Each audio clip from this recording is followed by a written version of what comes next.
Timbertwig. It was a clear autumn morning as the sun rose high above Wiggly Wood. The badgers stretched and yawned. The squirrels scurried around searching for nuts. And in the old gnarled oak tree, the brown leaves shook at the sound of Granny Knot's piercing voice. Timbertwig! Timbertwig! Are you awake yet? I want you to fetch me some mushrooms and toadstools. What?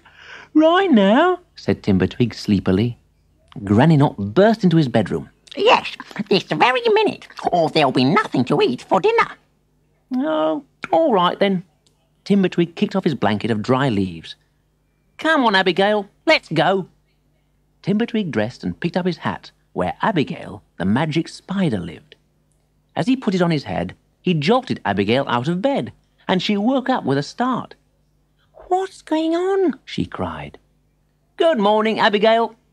Who are you talking to? Said Granny Knot. Oh, it's that revolting spider, isn't it? Spiders should not be pets. Spiders belong in pies and puddings. She'll never make a pie out of me, thought Abigail, as she listened from the safety of Timbertwig's hat. If my magic didn't go wrong so often, I'd turn her into a fly and catch her in one of my webs.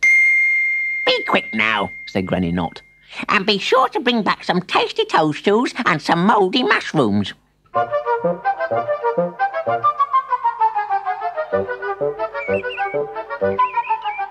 For hours, Timbertwig skipped among the trees of Wiggly Wood, but he didn't see a single toadstool. Oh, Granny won't be very pleased with us. Abigail lowered herself onto the brim of his hat. Well, we can't go back with our 10 hands empty. So they went on searching, laughing and joking as they wandered deeper and deeper into the wood. Suddenly, they stopped in their tracks. In the distance, someone was crying. Oh dear, exclaimed Abigail. It sounds as if somebody needs help. Yes, it's coming from over there, said Timbertwig. Let's hurry. We can take a shortcut through this valley. No, cried Abigail. Look at the sign. Timbertwig read the notice standing at the entrance to the valley. I can't quite read the middle word, he said. Beware of the, something trees. It looks as if we'll have to take the path over Bluebell Bridge. As Timbertwig ran through the woods towards Bluebell Bridge, the sobbing got louder. But when he paused for breath halfway across the bridge, the crying stopped. Perhaps we scared it away, said Abigail. I hope not, said Timbertwig. I'll try calling. Hello? Is anyone there? But there was no reply. Well, is nobody there? He called. Yes, nobody much is here, a voice replied. So please, leave me alone. But we've run all this way to help you, said Timbertwig, as he scrambled down the bank and peeped under the bridge.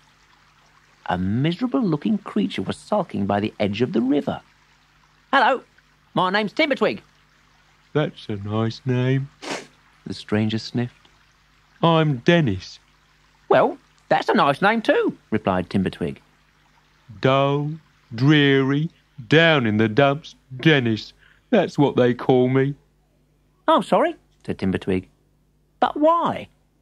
I don't need a reason. Dennis sniffed again. Ever since I can remember, I've been sad. I don't know what it's like to be happy. But it's so easy, cried Timbertwig. We'll show you, won't we, Abigail? Of course we will. I'll just pop back inside the hat and find my book of spells. And while she's gone, Dennis, I'll tell you a joke. Timbertwig sat down beside Dennis. Why is the dentist so miserable? He asked. But Dennis had already heard it. Because he's always looking down in the mouth. People used to call me Dennis the dentist for that very reason. Oh, no. And Dennis began to cry again. Abigail appeared from her little door in Timbertwig's hat. In one hand, she clutched her blue book of spells. In another, her magic wand. Abigail is a magic spider, Timbertwig explained. She can bring you anything you wish for. Surely that will make you happy, Dennis. Think hard and tell us what you would really like. I'll try, sniffed Dennis. I'd like an apple pie, please. An apple pie it shall be, said Abigail, thumbing through her book of spells. Now, let me see. Adder puddings and cakes. Ah, here we are. Apple pie. And she started to jump up and down and wave her magic stick. Zappity pop and a zappity sigh, please bring our friend a large apple pie. There was a brilliant blue flash, and 1,000 specks of sparkling dust floated to the ground. Did it work? Coughed Abigail, rubbing her eyes. What's this round my neck? Said Dennis. Oh, no. Silly Abigail, Timbertwig chuckled. You've made him an apple tie. Dennis was just about to burst into tears, so Timbertwig said, Come on, Dennis, think of something else. Dennis looked down at his scruffy clothes. All right. How about a gold suit and a frilly shirt? Abigail found the appropriate spell. A zappity zoot and a whistledy wort, a natty gold suit and a frilly shirt. This time, there was an even brighter blue flash. But before the dust could clear, Dennis caught sight of his reflection in the river and screamed, Oh, no! It's all gone wrong again! I'll never be happy! And he ran away into the woods to hide. Abigail, what's happened? Asked Timbertwig as the magic dust settled. You haven't made him vanish, have you? Abigail peered at her book. Oh, dear. I really must have my eyes tested. Instead of a natty gold suit and a frilly shirt... Well, what have you given him? A tatty old boot and a frilly skirt. No wonder he ran away, said Timbertwig. Come on, we must find him. Timbertwig and Abigail rushed through Wiggly Wood, following Dennis's footprints. The footprints led right to the valley with the warning notice. They stopped again to try and read it, but suddenly they heard a terrible scream from the valley. Oh, please, no, stop! It's Dennis, and he sounds as if he's in awful trouble. Hurry! As they ran, the screams grew louder. But when Timbertwig and Abigail finally found Dennis, they couldn't believe their eyes. He was rolling around on the floor while the twigs of the trees poked and prodded him. Stop it, please! Oh, no more! Now I know what the word was on the sign, cried Timbertwig. It said, beware of the tickling trees. Finally, the trees stopped tickling Dennis. He caught his breath and wiped the tears from his eyes. Why are you laughing? He asked. Did the trees tickle you too? No, it's your skirt. Oh, you look so funny, laughed Timbertwig helplessly. And I feel so happy, said Dennis. For the first time in my life, I've learned how to laugh.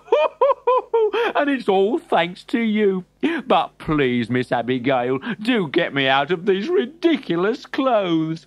Of course, giggled the spider. And this time there won't be any mistakes. Wishity, washity, zaggity, zen. Please let Dennis be normal again. When all the blue dust had settled, there stood Dennis, just as he had been before, but smiling. At that moment, Timbertwig felt several taps on his shoulder. One of the tickling trees was trying to catch his attention. The branch pointed to a spot close to Timbertwig's feet. And there, on a damp layer of moss, was a large group of toadstools and mushrooms. Dennis and Timbertwig collected 20 toadstools and as many mushrooms and carried them home to Granny Knot. She served toadstool toasties for dinner, followed by mushroom mousse. Everyone agreed that it was a wonderful meal. Dennis said it was a perfect end to a perfect day. You see, I didn't just find happiness, he said, giving Granny Knot a big kiss. Oh, you naughty Dennis. I found 3 good friends as well.